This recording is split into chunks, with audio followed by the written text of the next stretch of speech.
Stop being a doormat, a people pleaser, a pushover, a nice guy, nice girl. Stop it. It makes you unattractive. It makes you anti-magnetic.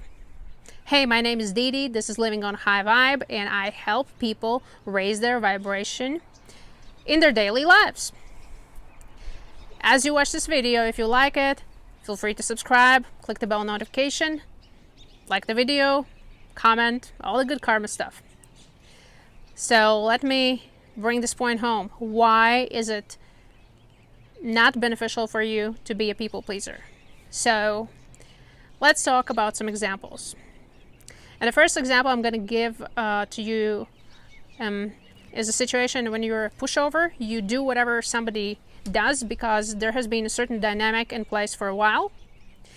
And the reason why that happens is you are out of your frame. Your magnetic field, like your boundary around you, the magnetic boundary is wacky, it's blurry.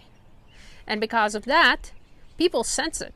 It's not something that people, oh yeah, she's weak, I'm going to take advantage of them. No. People sense it on an energetic level, and they know that they can manipulate you and they can take advantage of you. And you will be the type of person who is never able to say no because you're afraid to be the offender. You don't want to offend anyone and you don't want to feel guilty. So here's the deal. Why do you think it's okay to feel guilty if somebody says you have something else to do and you say, no, I cannot help you, no, I cannot go there? Why? Guilt is an emotion that you should be feeling if you went out and did something horrible. You were speeding, you drove over a dog. You shouldn't have sped, and the dog might be alive. You went out and you stabbed somebody. That's terrible. That's why you should feel guilt. You went and you cheated on someone. You broke promises. That's when you feel guilt. That's when it's okay to feel guilt because that's going to bring you back to your higher self and is going to straighten up. And obviously you're going to pay consequences in this life, right? So that is when you feel guilt. You don't have to feel guilt if you're, and now this is a real life example. I was dating here a guy who is wealthy and owns a business, and he has a mother who is also wealthy, lives in a big house in a rich people's neighborhood, and she had something breaking in her house. So it was a work day, and it was the busy season here, and she called the guy I was dating, her son, and said, well, you come over to fix it. And what did he do? He just like, okay, I'm gonna go ahead and fix it. And I asked why, because he was just telling me at the time, hey, this needs attention, that needs attention regarding business, and these people want something from him and it's super important. But he's like, no, that's my mother, I'm gonna do it. And I'm like, why? I understand she's your mother, but you're basically dropping your business. You're becoming irresponsible towards you and also the other people you were involved with who had appointments with you, who you have to now move and shuffle around, and that was including myself, right? You just drop everything and just go to her. When she's in the situation that she doesn't have to blink to hire out a random handyman to come over and fix it on spot. She can do it, but she just like, it's more convenient. So there has been this, and he always prides himself, oh, I'm the nice guy because my father was the nice guy. And my father took care of my mother, and then he took care of her ex-wife, and neither of these women worked in the sense like going to job somewhere. They're just float around whatever the husbands would give the opportunities, and they would just basically be the boss babes as housewives. So and he's like, I want to get out of this out of this cycle, but apparently not exactly, because he was really not happy about when I said, why are you helping her when you have to drop everything and also you're breaking promises with me? So yeah, so there's that.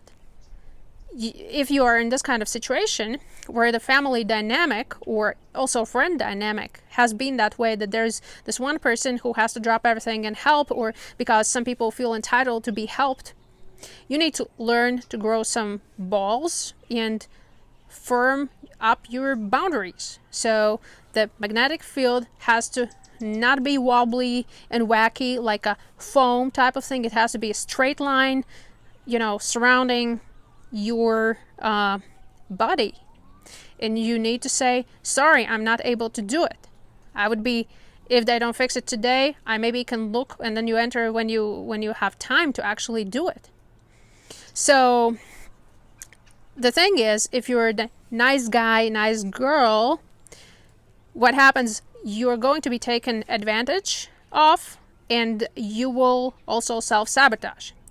So another example would be, and that's pretty common, right? Let's say you're in your 20s and your 30s, you want to do something new. For example, you want to change a career. Let's say you want to learn how to code, you want to learn how to play guitar, you want to get private pilot's license, whatever, learn how to play golf, something, right? And then you have this crowd of people, and they expect you to always go to regular get-togethers or something, and you just spend all your time with them. But then you have this inner urge, aka the dreams. Like, you were a little boy, a little girl, you're like, oh my god, I want to fly a plane one day, right? But it's not going to be like walking in the grocery store. You have to sit down, study for real, and then you have to actually have extra funds. You might have to have a second or third job to actually afford these lessons, right? And you have to carve out quite a bit of time, and you have to get passionate about it. And let's say you're passionate in the base, right? But you are not really bringing it forward. And the reason for that is somebody calls, you're like, yeah, I'm gonna go to party. I had my plans to learn how to code. I had my plans to learn how to play guitar and check those videos, but no, I'm just gonna drop it because I'm afraid to offend them. Just say no. It is normal if you move on from one set of friends to next set of friends and just become a more interesting person. So you don't want to you don't want to sabotage all your dreams and aspirations just to please some people who don't, or maybe they also have dreams and aspirations, but you're all together in this energetical disfiguration, this energetical entanglement where nobody gets ahead. It's just like you get together and that's it, right? So that makes you not magnetic. Let's say you want to meet new people for business, romantically. You want to be passionate about something. So you want to get out of this people pleasing, what are they going to think about me mode. You want to be like, this is what I think and I don't care. You don't like me? Here's the door. Close the door from the other side and forget about me, right? But now you're like, oh my god, I'm gonna go on a date, or I'm gonna go to a business meeting. What is this person going to think about me? What kind of impression? No, you want to think, hey, this is what I want to do, and I'm passionate about this. Do you want to be involved in this or no? So, for example, if you have hanged out with successful people, for example, business people, celebrities, politicians, you might agree or disagree with a bunch of them are really crooked and crazy in the head, but what happens is that when you go into a room where they're at, you immediately feel certain presence because it's the aura, it's the passion, it's being engaged in your own life. And it's like, hey, they're like a walking tornado, like an energy vortex. They are energy vortices, and everybody's automatically attracted to that energy, right? So you want to kind of get to know them or say hi or at least snap a picture. So you want to talk to them, you want to, well, at least I want. Some people maybe don't, but it's just, you feel it. So that makes you, if you have that energy, that makes you really interesting because you're really in your sauce, right? You're in your frame, you have your magnetic field around you. It's stable, it's strong, it's it's defined, as opposed to being blurry and all over the place. Yeah, like you're not a blob.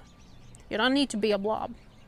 So yeah, stop being a people pleaser. Stop being a doormat. Stop being all of this, because it is not beneficial to you, to your family, to your friends, to your future, to your destiny. Why are you on this planet? To just people please? To be a doormat? No, you are here. You are the most important person in your life.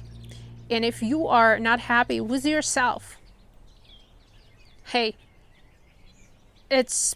you're not gonna be happy with anything, with more money, with more free time. You need to get passionate. That's why you need to get the surge, the purpose, and establish the purpose. Do the meditations where you do breathing exercises. You let go of entanglements. You do journal. You observe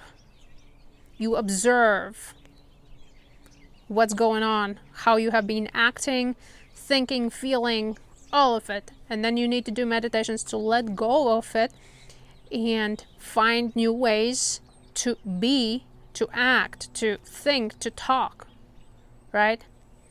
Not by positive thinking or whatever. Yeah, well, everything is a choice. And if you choose to have strong boundaries and say no and not be a people pleaser, and this whole let me just quickly talk about this nice person thing. Nice is not a positive energy. What is positive is kindness. So if you're being nice, it's very superficial. It's skin depth. If you want to be really deep, you want to be kind. So not like the West Coast, hey, I'm so sorry this happened to you, and then you are empowered to help and you don't help, right? You want to be more like the East Coast version of it, where you're like, cuss out the person you're helping. It's a meme, by the way. It's a meme between between West Coast and East Coast, where you go and you say, oh, I had this problem to the West Coast person. They're like, oh, I'm so sorry, but that will never help you, right? But they're super nice, super nice. And then you go to the East Coast person and you tell the same thing. And what they do, they basically cuss you out while they're helping you. So even though it's not cool to cuss somebody out while you're helping them, but that's at least more real attitude, more real living than, being this superficially nice. Here in the West, like right now, I'm living in the West, and it can get quite annoying, this, oh no, and everybody's so nice, but nobody really cares, right? So stop being nice. Be real. Not being nice doesn't mean that you have to be rude or mean or evil. Just be polite. And if you don't like somebody, you don't have to be nice to them. If you don't like somebody, you can give them a gray rock method. Look that up on YouTube or internet in general. Gray rock method is basically, oh, you don't want to engage in conversation, you just say bare minimum. Hey, how are you? Oh, I'm good. Like, don't go into details. You don't have to please them. You don't also have to pretend in order to get something, right? So, therefore, being nice is a waste of time. Just develop kindness and love for people. And yeah, like a little child, they don't really differentiate. They're just them, right? So yeah, these are my 2 cents and my kind suggestion to stop being a doormat, a people pleaser, a nice guy, nice girl. Stop being a pushover. Just stop it. You will instantly make yourself attractive for other people, for relationships, on business level, on personal level, romantically. And yeah, that will greatly improve the quality of your life. Whenever you have a stronger energy field around you, you are less likely to get sick. You have more passion. You don't need to sleep 10 hours a night. You just get up, do your thing. You're being passionate. You attract the right people. You're getting in the flow, in that groove that, every great person on this planet has. And you don't have to be rich and famous. You can be a housewife. You can be a whatever worker, Uber driver, and still be that person. Anyways, if you like this video, leave me a comment. Let me know what you think. like the video, subscribe, click the bell notification, and yes, I will see you in the next video. Cheers!